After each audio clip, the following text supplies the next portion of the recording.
మీ రైతు బిడ్డ తేజస్ మాత్రం ఇక్కడ చూస్తున్నట్టయితే ఇది మా అవ్వ వాళ్ళ పొలం అనమాట. ఈయన మా మామ అవుతాడు, గుంట పోయడానికి వచ్చిన అనమాట మా అవ్వ వాళ్ళది. ఇదిగో చూడండి అన్న, ఎద్దులు పొద్దున్న వచ్చినాయి, ఇప్పుడు ఎక్కడ పోసుకొని వచ్చినాయి అంట. ఈయన డైలీ ఇదే పనికి వెళ్తాడు. ఈయన బాగుతూ పోతాయి అనమాట, గెలమైనా కానీ తన్నే లేదు, పొడి చేయలేదు. అరే ఈయనకు బాగా మాట తింటున్నాయి.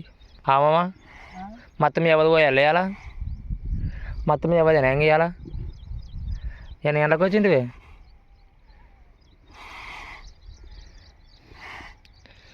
చూడండి అన్న ఎలా పోస్తున్నాడు.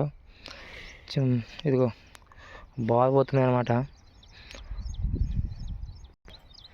చూడండి అన్న బాగానే నడుస్తున్నాయి, కానీ వర్షం పడింది, కొంచెం వర్షం పడినా కానీ నడుస్తున్నాయి అనమాట. కొంచెం అంత బుదర లేదు, అంత పొడి పొడి లేదు, కొంచెం ఓ మాదిరిగా ఉంది, సరిపోతుంది గుంటకి.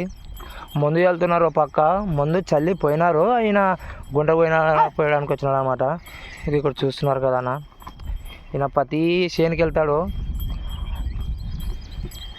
ఈ మీద మొత్తం 4 ఎకరాలు 5 ఎకరాలు ఉంది. ఈ మీద పోసుకొని ఇంకా వాళ్ళకి వెళ్తాడో మళ్ళీ ఇంటికి వెళ్తాడో తెలు.